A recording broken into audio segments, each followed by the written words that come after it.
He meets his mother at the market every day, but each time, he'd pretend not to see her. He never made an effort to talk to her. Even if they bumped into each other in the small town, they'd act like strangers. That day, Dongshi was selling clothes on the street. His mother Yudong came to his stall for the first time. He didn't greet her warmly like he did with other customers. It wasn't until Yudong silently picked out her clothes and paid that neither of them said a word. But shortly after she left, Dongshi lost the desire to keep selling. 아유, 다들 합수. 오늘 장사 있어 좀. 종이라고 와. He took several pieces of clothes and threw them in front of his mother. 가져물고 나 장사하는 거 다시는 좀 없어. 나가 하여 엄청 참고 있는데 건들지 맙소. 에? 이 미친놈아, 어디서 소리 질렀으니? 너 아주 넘어갈게. 어디서? And the people around him didn't understand why he'd done that. 그러니까 살아생겨네 공주 좀 알고 아유 저기 좀 알려고. To understand what led to this situation, we need to go back to Dongshi's childhood, when Dongshi was a teenager. His father and sister both died at sea. Later his mother decided to take him and remarry another man in the town. On their way to her new husband's house, Yudong told her son that he should start calling her aunt. Young Dongshi refused to change how he addressed her. He didn't understand why his mother suddenly didn't want to recognize him as her son. But when Yudong heard this, she slapped him more than 20 times. Even with blood dripping from the corner of his mouth, he still didn't want his mother to remarry. He cried, saying he could drop out of school, that he could work to support the family. But Yudong kept walking, indifferent to his pleas. During those years living with his stepfather, he is bullied by his stepfather's two sons almost every day. They called him a useless parasite, even though Yudong saw him being bullied, but she always turned a blind eye. He showed her the scars on his body, but all he got in response was cold silence. When Dongshi was 18, he stole jewelry from his stepfather's house. He wanted to take his mother away from here, but his mother didn't leave with him, and his mother said he was a bad guy born to be a thief.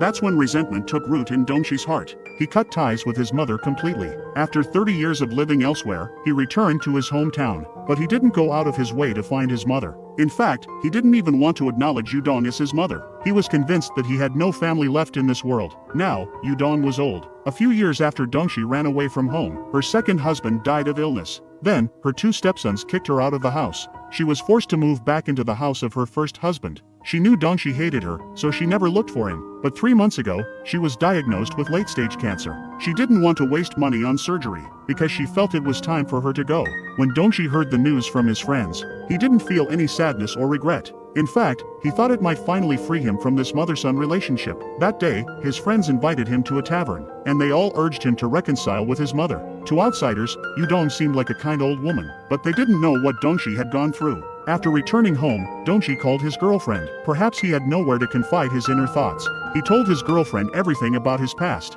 He still couldn't understand why his mother was so kind to others but so cold to her own son. But his girlfriend told him, maybe this is your chance to ask her face to face. If you don't ask now, you'll never have the chance again. You'll spend the rest of your life in pain. The next day, when Dongshi ran into his mother at the market again, he asked her when she wanted to go back to their hometown. He had decided to take her back himself. 3 days later, mother and son set off on a journey that had been 30 years in the making. But when they arrived, they found that the village was gone. Due to a rural redevelopment project years ago, the whole village had been turned into a reservoir. The two of them sat on the shore, staring blankly at the water. It was then that Dongshi learned about his mother's tragic past. She had lost both her parents at the age of 6. Then, at 13, her brother also died. Hearing this, Dongshi felt a deep pang in his heart. His mother had had no family since she was 13.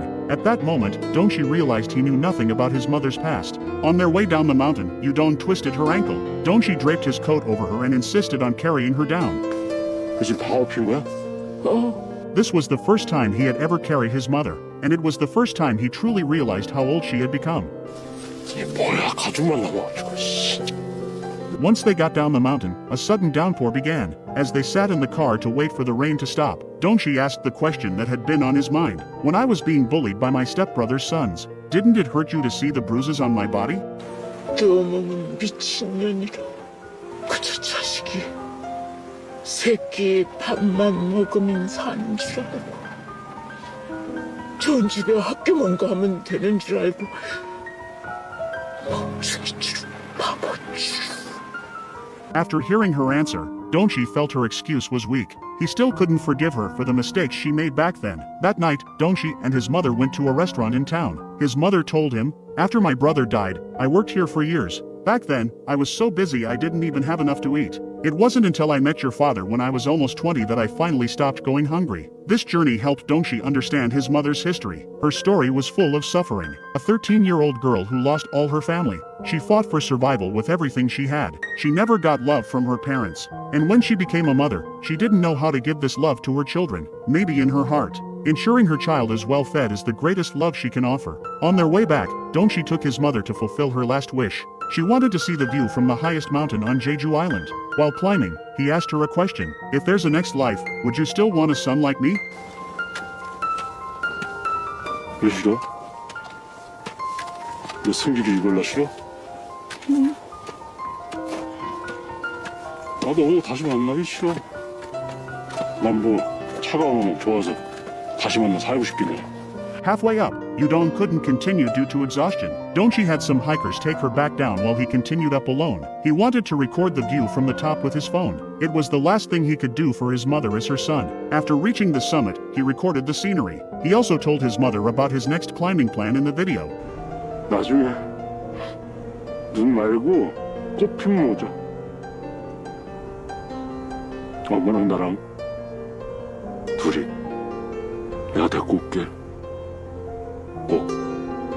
On their way back, Yudong watched the video over and over again, probably wanting to see the scenery one more time. But maybe, more than that, she wanted to hear her son's words again. That evening, Dongshi dropped his mother off at home. He suddenly said he wanted to eat the soybean paste pot made by his mother tomorrow morning. The soybean paste pot was his favorite food when he was a child. After hearing this, Yudong understood that his son no longer hated him, perhaps fearing he'd never wake up again. Yudong didn't close his eyes to sleep that night. The next morning, Yudong woke up early to prepare the ingredients. She carefully made the stew and cleaned the kitchen. When Dongshi arrived, he found the stew on the table. Mom was sleeping quietly beside the table. He tasted the stew and found it was just as he remembered. He ate breakfast while calling out to his mother to get up, but he called out repeatedly, but his mother never responded. 엄마.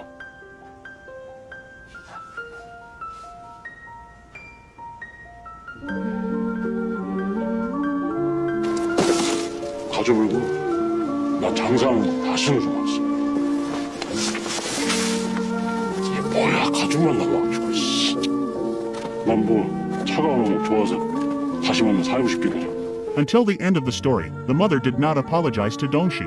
It seemed all the words she couldn't say were wrapped up in that lovingly prepared breakfast. Dongshi wasn't sure if he had truly forgiven her, but when the person he resented had completely left, reconciliation seemed less important. Why did his mother ask him to call her auntie? Why could she slap him over 20 times? He still hasn't found the answers to these questions, but he doesn't want to pursue the reasons for the past anymore. All he knew was that in front of him was a poor girl who had suffered since childhood. She's also a mother who doesn't know how to love her children, but she's also an old woman whose every detail has been worn down by time. She's also the woman who gave him life. He felt the warmth lingering in his mother's hand. He thought he wouldn't be sad, but he ended up crying. All the hatred and confusion built up over 30 years seemed to fade away with her passing.